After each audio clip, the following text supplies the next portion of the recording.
Well, hey y'all cigar box guitar gurus. I'm back in the shop again. I got old Betty 6 strings here. I was sitting here tuning up and I was thinking to myself, you done did that thing where you became a Amazon affiliate, so I'm gonna shield for a second. Snark tuner. Tune this thing with a snark tuner. These things are awesome to put in a gig bag, in your traveling case, or just leave them on your guitar. Or you do like me, you just throw them in the floor all the time. I break more of these things than I can count. But now they got one that's rechargeable. This one right here got a battery in it. Rechargeable is where I'm going next, because I know I'm going to break this. Link is in the description. Go get you one.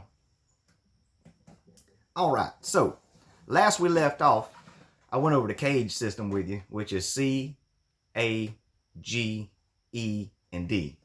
Looking something like this. C, A, and remember I was doing A with 3 fingers because most people can't bar it.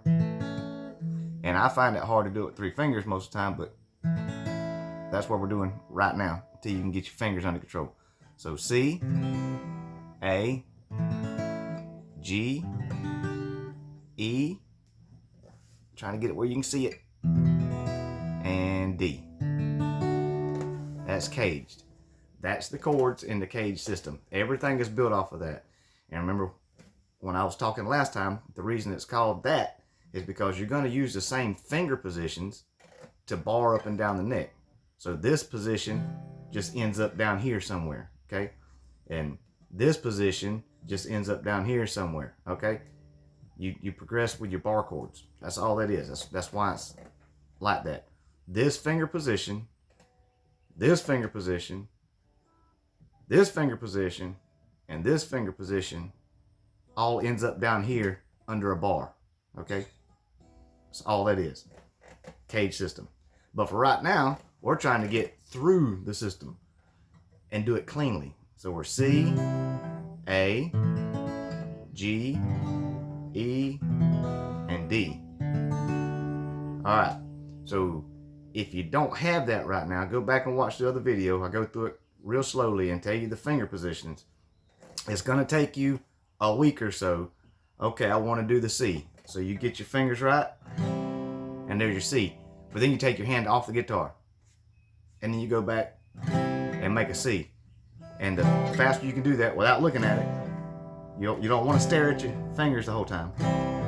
You want to be able to get to that position real quickly. That's how you build the muscle memory in your brain and your fingers. So you got a C, the A, or A.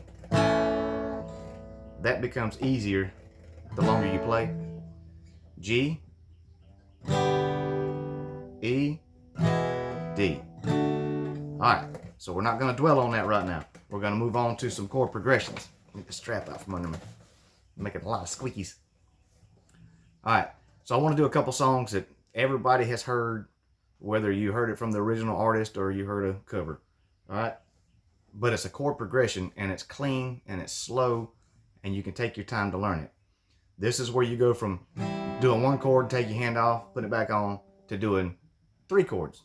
So you're going to be able to learn what chords go together and how to move between them without making a lot of buzzing and a lot of flat spots. And flat spots, I mean like, see, that's not a whole chord. I'm muting strings down here with my fingers because I'm not standing them up right. So G, let it ring. D, let it ring. Alright, you gotta let them ring. And I hope this thing sounds tuned over there. I looked at the other video and this guitar's perfectly tuned. It just don't sound it on the camera sometimes. I don't know why. I guess it's the sound waves. I'm not compressed into a system. I'm going straight through the camera.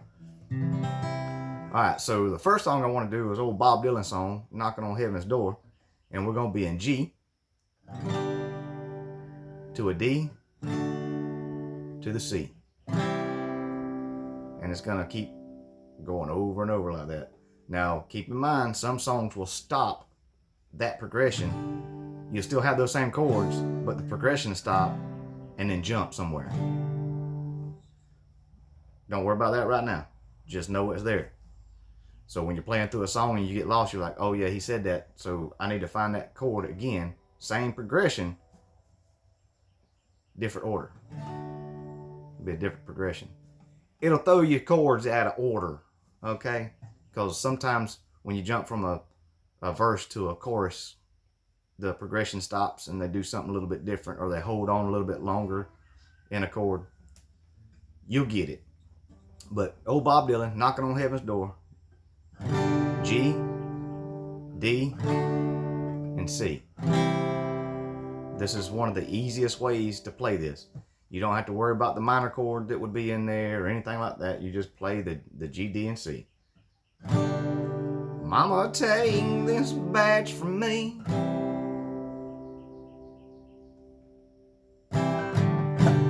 I can't use it anymore. Pick up your progression on your right hand. Once you're able to walk through those chords, see how slow I'm going? Once you're able to walk through those chords, pick up the speed and the tempo with your picking hand, whether you're right-handed or left-handed. Even if you're not picking up the tempo, you're picking up your strumming patterns.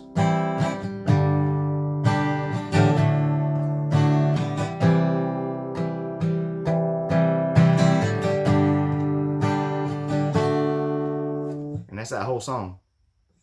There is a minor chord in there, but we're not doing that. You can play straight through the song without the minor chord. Alright, the next one is Sweet Home Alabama. Everybody knows this one. Leonard Skinner. That's going to be D, C, and G. Same three chords you were just playing. It just starts in a different place. Same progression on the wheel there. Just starts in a different place.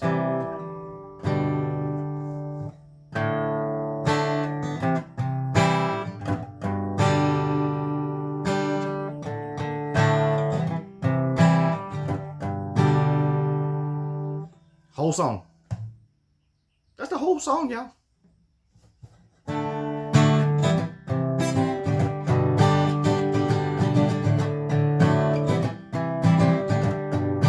Now, you don't have to play it like it is on the record. One is because they got more guitars. Two is because if you're playing this part,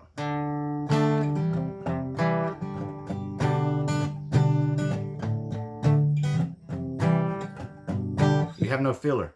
It sounds flat. So learn a strumming pattern. It don't matter what it is to fill in to play by yourself.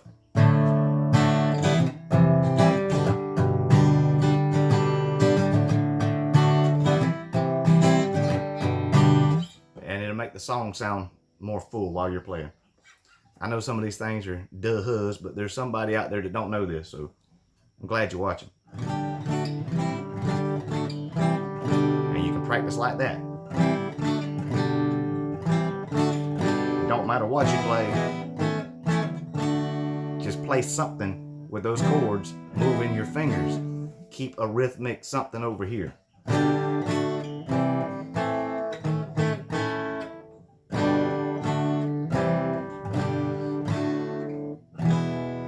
Practice all your chords that way.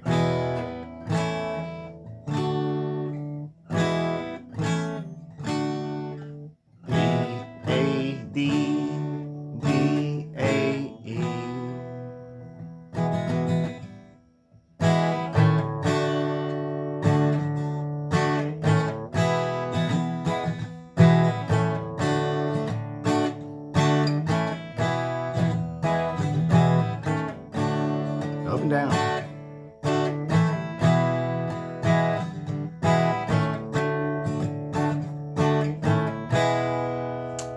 And that's simple as it gets, y'all. That's as simple as I can make it for you without doing it myself.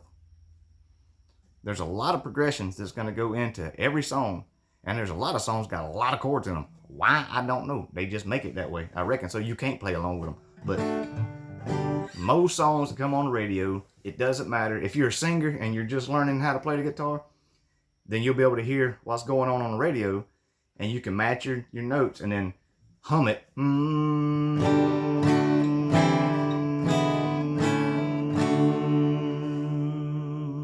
in D. You ain't got to have perfect ear. Just listen to what you're wanting to find out. There's a lot of fill-in stuff that you're going to pick up before you pick up the actual note.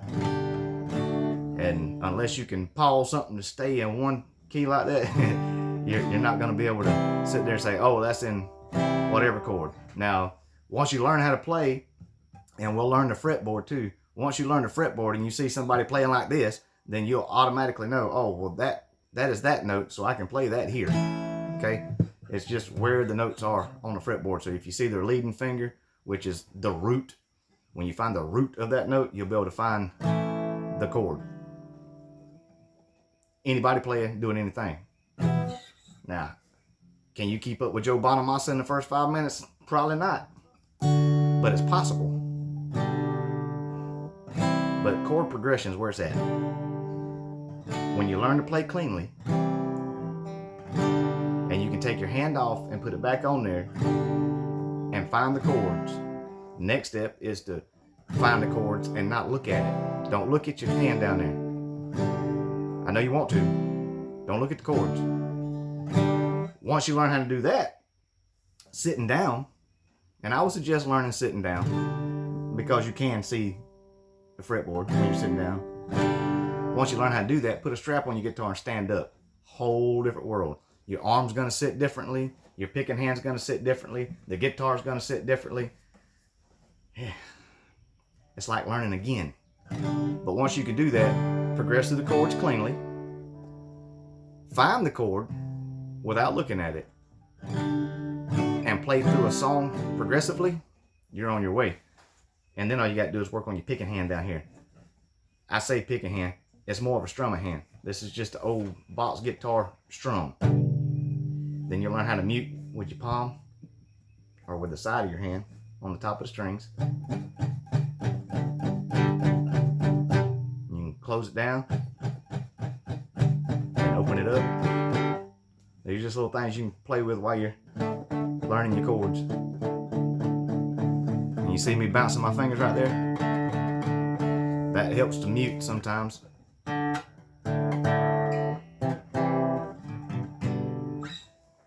And you're on your way.